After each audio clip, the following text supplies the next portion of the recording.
করলে পাপের প্রায়শ্চিত্ত এই দুনিয়াতেই দিয়ে যেতে হয়। জীবন ও নিয়তি কাউকে ক্ষমা করে না, সত্য থাকে না গোপন। আজকের অন্যায় একদিন ঠিক বেরিয়ে আসবে প্রকৃতির প্রতিশোধ হয়ে, সেটা এক যুগ পরে হোক কিংবা 29 বছর পরে। শাবনূর আসবে, নীলা চৌধুরী আসবে সবার আগে, শাবনূরও আসবে, সবাই আসবে। এবং আপনারও তো নাম থাকা উচিত। হতে পারে যদি আপনি কিছু বের করতে পারেন, আমার তো মনে হয় আমি ওকে হেল্প করার চেষ্টা করেছি। এখন বন্ধুত্ব দাবি, দাফনের সময় আসলি না কেন, জানাজায় আসলি না কেন, লাশ তাড়াতাড়ি নেওয়ার ব্যবস্থা করেন, পচে যাবে, গলে যাবে, দিচ্ছেন দেন। আমার এই কথাগুলো আর গুরুত্ব কেউ দেয় নাই, বিগত সরকার ফাঁকে কেউ গুরুত্ব দেয় নাই।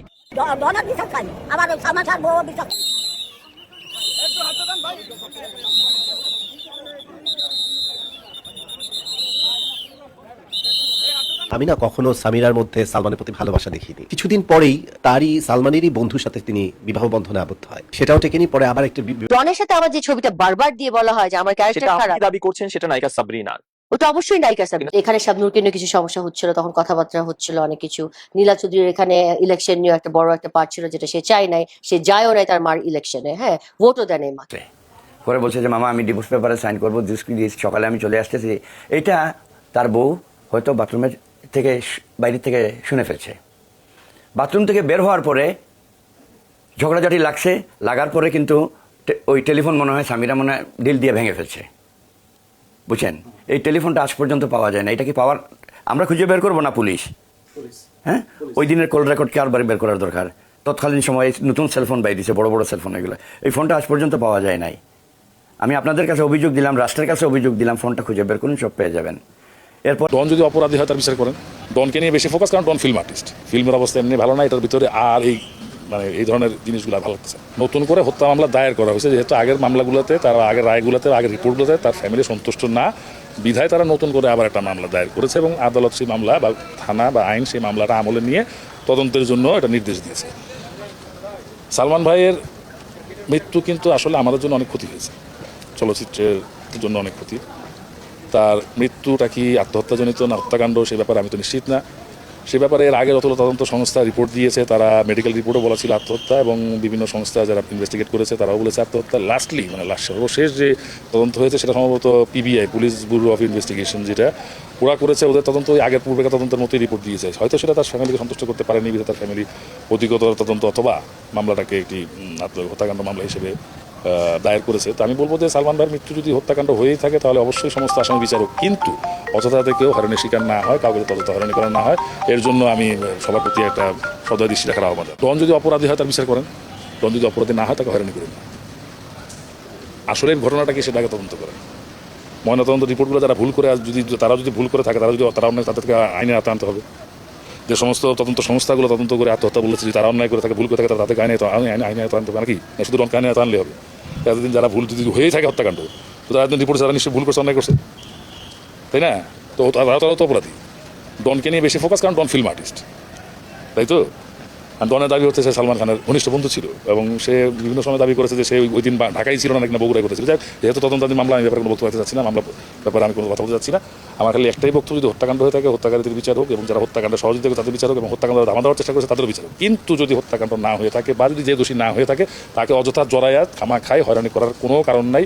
ফিল্মের অবস্থা এমনি ভালো না, এটার ভিতরে আর এই ধরনের জিনিসগুলো ভালো লাগতেছে। আমি যখন র্যাম্প মডেল ছিলাম, ধরেন 92 থেকে 97 পর্যন্ত, তখন আমি লাস্টের দিকে 95-এর দিকে চলচ্চিত্রে আসি, কিন্তু আমি তারপরও র্যাম্প মডেলের সাথে জড়িত ছিলাম। সালমান ভাই আমাদের শো দেখতে যেতেন র্যাম্প মডেলে, আর ওইখানে হাই হ্যালো হতো।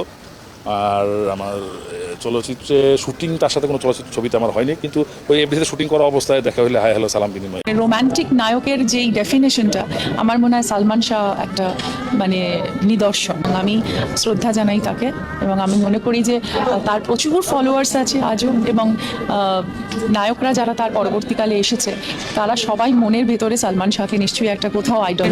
হ্যাঁ, ডনের পক্ষে প্রথম দিন আইনজীবী না দাঁড়ানোর আরেকটা কারণ হলো যে ডনের পরিবার তারা যেহেতু সচেতন, তারা অভিজ্ঞ জনদের সাথে বা অন্য আইনজীবীদের সাথে ডিসকাশন করেছে, যেহেতু এটি বাংলাদেশের একটি আলোচিত মামলা, এই জন্য প্রথম দিকে যদি তার আইনজীবী দাঁড়ায়, এবং এটা দেখা যাচ্ছে কি জামিন তো দিবেই না, বরঞ্চ ওই আইনজীবী দেশবাসীর কাছে একটা নিগৃহীত কিংবা নিন্দার কারণ হয়ে যেতে পারে। তা আইনজীবী কৌশল করে পার্টিকে এই বলে আশ্বস্ত করেছে যে যেহেতু এটা নন বেলেবল সেকশন এবং ম্যাজিস্ট্রেট কোর্ট এই মামলাটা জামিন দিবে না, সেক্ষেত্রে আজকে শুনানি করে, চাঞ্চল্যকর মামলার আজকে শুনানি করে, তাহলে আইনজীবীও যেমন ফোকাস হতে চান না, আবার এই ডনের বিষয়টাকে একটু নিবৃত্তে রাখার জন্যই মূলত আসলে এই আইনজীবী ওই দিন উপস্থিত ছিল না। সুষ্ঠু তদন্তের মাধ্যমে আমরা সুনিশ্চিত বিচার না পাচ্ছি, বিচার চাই।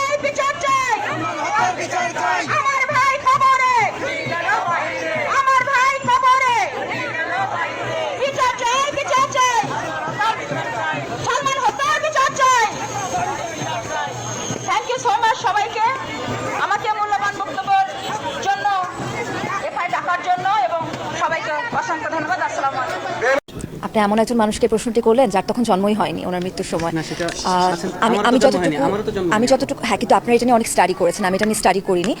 তবে আমি চাই যে এটা যদি হত্যাকাণ্ড হয়ে থাকে, যেটা আসলে আমরা সবাই প্রেডিক্ট করি, এটা শুধুমাত্র ওনার ক্ষেত্রে না, আমি জন্মাবার পর বা আমি যখন থেকে কাজ দেখি দেশ বিদেশে বিভিন্ন, সেখানে অনেকের মৃত্যুই আসলে আমাদের কাছে থাকে না যে এক ধরনের সাসপিশিয়াস লাগে, মনে হয় যে না এটা আসলে নর্মাল মৃত্যু না। এই ধরনের সকল মৃত্যুর বিচারটা আসলে আমরা সবাই চাই। যেহেতু সালমান শাহ উনি আমাদের ইন্ডাস্ট্রির, আমাদের দেশের মানুষ, আমাদের অহংকার, অবশ্যই তারও সুষ্ঠু বিচার আমরা চাই। সেটার জন্য যে দায়ী তার বিচার এভাবে যদি হয় এভাবে হোক, না হলে আরও একটা লাইফ তো আছে আমাদের, সেই লাইফে তার বিচার হবে অবশ্যই।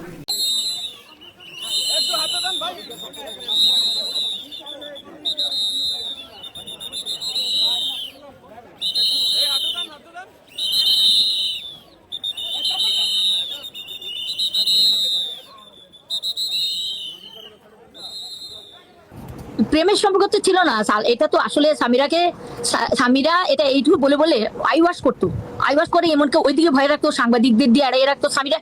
শাবনুরকে তো এমন পিচ্ছি বলতো। এবং একদিন শাবনুর আমাকে ফোন দিছে গাড়ির থেকে যে আম্মা দেখছেন আমার নামে কি বলছে, আমার আর সালমান ভাইয়ের নাকি বিয়ে হয়ে গেছে। তখন আমি বলছি এই চুপ কর, অভিনয় করতেছিস, কাজ কর। এখন তো তোর বিয়ে হয়েছে বলছে, 2 দিন পরে বাচ্চাও দেখাই দিবে, তো এগুলো দেখিস না, কাজ কর। আমি আসি না, তোরে বিয়ে করবে কেমনে, বোরকে আবার বিয়ে করে কেমনে? কিন্তু শাবনুরের দোষ আছে। শাবনুর হয়তো, আমি যেটা মনে করি, লাইফের ইয়ে তো সবারই আছে, ও তো ছিলই আজিজ মোহাম্মদ ভাইয়ের সাথে, সবই জানতো, প্রাণের ভয়ে বলে নাই। কিন্তু শাবনুরের বাবা বলে গেছে আমেরিকায় না লন্ডনে একটা অনুষ্ঠানে সবাইকে যে সালমান শাহ আত্মহত্যা করে নাই, আমি জানি, এটা সাক্ষী আছে অনেকেই। তো আত্মহত্যা করার কথা না, জানতো, কিন্তু সে বলে নাই। যতদিনের সুষ্ঠু তদন্তের মাধ্যমে আমরা সুনিশ্চিত বিচার না পাচ্ছি, বিচার চাই, বিচার চাই, আমার ভাই খবরে, আমার ভাই খবরে, বিচার চাই, বিচার চাই, সালমান হত্যার বিচার চাই। থ্যাংক ইউ সো মাচ সবাইকে আমাকে মূল্যবান বক্তব্যের জন্য এফআই ডাকার জন্য এবং সবাইকে অসংখ্য ধন্যবাদ। আসসালামু আলাইকুম। সালমান শাহ হত্যাকাণ্ডের বিচারের দাবিতে আমাদের ভক্তবৃন্দের পক্ষ থেকে 5 দফা দাবি উপস্থাপন করা হবে। এখন আমি দাবিগুলো যথাক্রমে আপনাদের সামনে বলবো। চিত্রনায়ক সালমান শাহ হত্যা মামলা সুষ্ঠু এবং নিরপেক্ষ তদন্ত ও আসামিদের দ্রুত গ্রেফতারের দাবিতে ভক্তবৃন্দদের 5 দফা দাবি।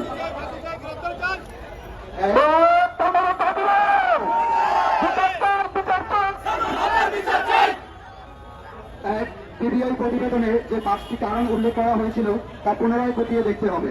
র্যাবের তদন্ত র্যাবের তদন্ত স্থগিত করে কেন সিবিআইকে তদন্তের দায়িত্ব দেওয়া হয়েছিল? সিবিআই পক্ষপাতমূলক প্রতিবেদনে যে অসঙ্গতিগুলি ছিল তা পুঙ্খানুপুঙ্খভাবে অনুসন্ধান করতে হবে। 2, মামলায় অভিযুক্ত আসামিদের অনতিবিলম্বে গ্রেফতার করতে হবে। আসামিদের আত্মগোপন বা পলায়ন প্রমাণ করে তারা অপরাধী। নিরপরাধ কোনো ব্যক্তি পালিয়ে থাকে না।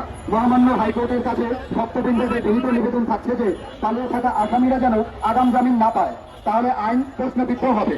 ন্যায় বিচারের স্বার্থে ছিল যা একটি দীর্ঘ সময়, তাই ন্যায় বিচার প্রতিষ্ঠায় আর যেন বিলম্ব না হয়, এর জন্য দেশের চলমান আইনের নিয়মানুসারে হত্যা মামলাটি দ্রুত বিচার ট্রাইব্যুনালে বিচার প্রক্রিয়ার ব্যবস্থা গ্রহণ করতে হবে।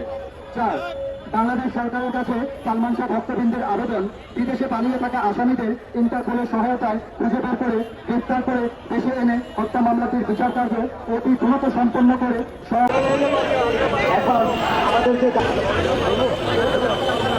অনেকবার দেখছি, টিভিতে দেখছি, আমরা হৃদয়ে প্রাণে এসেছি, শুধু সালমান শাহ হত্যা বিচারের আশায় এসেছি। এই জন্য আমরা তো নেত্রকোনা থেকে আসছি, ময়মনসিংহ ডিস্ট্রিক্ট। সালমান শাহ হত্যার সাথে যারা জড়িত আছে তাদের সবারই ফাঁসি চাই।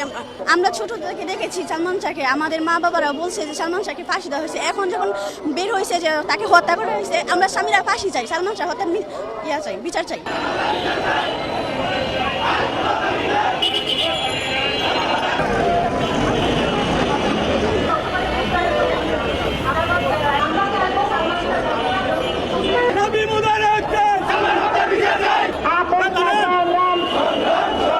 মামলার আইনজীবী অ্যাডভোকেট ফারুক সাহেব এসেছেন। 30 বছর ধরে এই ভালোবাসা বুকে পুষে আছি। এই ভিউ কার্ডগুলো আমার টেরাঙ্গের ভিতরে ছিল। তো এই 30 যখন আমি ভালোবাসা শুরু করলাম, সালমান শাহর ছবি দেখতাম, তখন আমি ছোট, 10-11 বছর বয়স। তখন দেখতে দেখতে মারাই গেল, কিন্তু এমন ভালোবাসছি তারে, এই 30 বছরের ভালোবাসা এক ফোঁটাও মনে করো যে তার জন্য বিন্দু পরিমাণ মান তো মনে করো যে হয় নাই, লড়সড় হয় নাই। বিচার হবেই হবে, হইতে হবে। মনে করো যে যেহেতু এই 30 বছর পরে মামলাটা আবার মনে করো যে জাগছে, মানে আমরা মনে করো যে আশা করি হত্যা মামলা জানি সঠিক বিচারটা হয়, আমরা জানি দেখে যাইতে পারি, এটা আমাদের আশা। কি পরিমাণ যে ভালোবাসি তা আপনাকে বুঝাইতে পারবো না, এত পরিমাণ ভালোবাসি মানে বলার বাইরে। একটা ছবি মনে কর 6 বার করে দেখছি, এমনকি স্বপ্নের ঠিকানা যে কতবার দেখছি, আর ইউটিউবে আইলে মনে কর দেখতেই থাই, অন্য কোনো ছবি দেখি না, এই হিসাবে ভালোবাসি।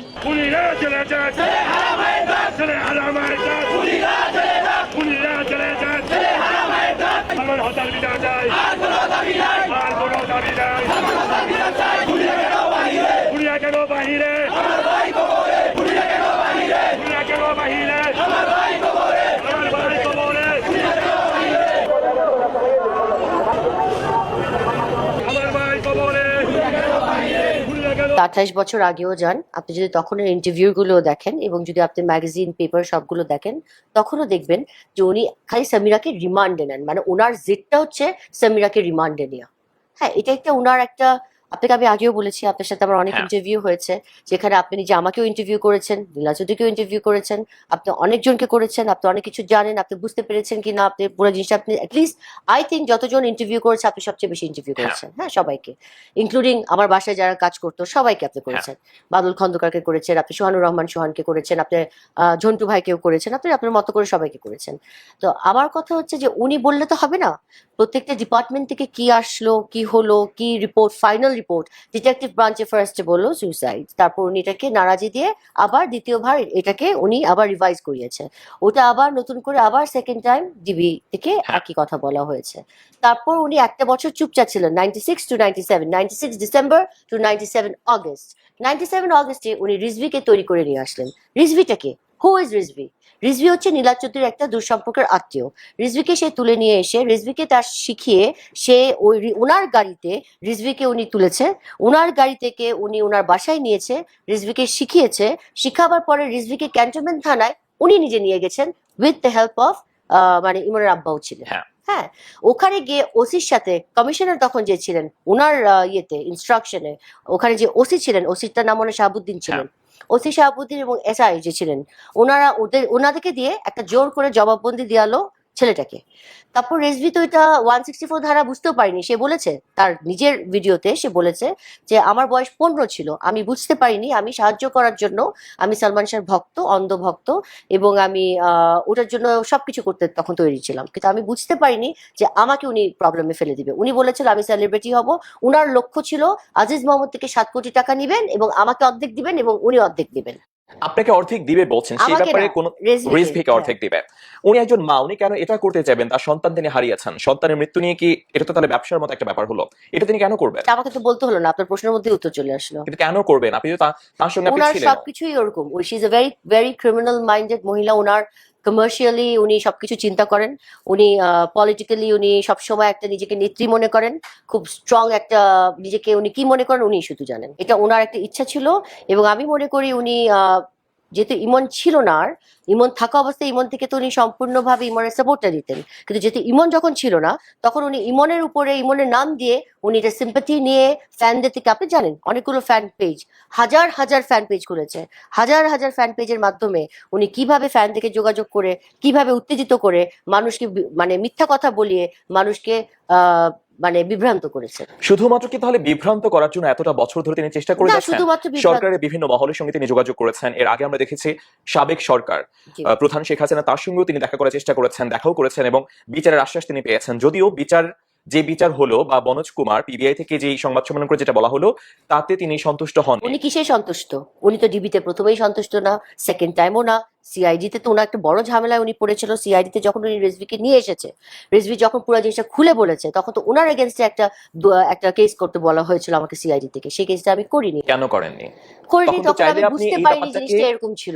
আমি ভেবেছি এটা একটা জায়গায় থেমে যাবে, এটা একটা এখনো গরম গরম আছে, এটা আমি বুঝতে পারিনি যে নীলা চৌধুরী এটাকে এত স্ট্রংলি এটাকে করে যাবে এত বছর।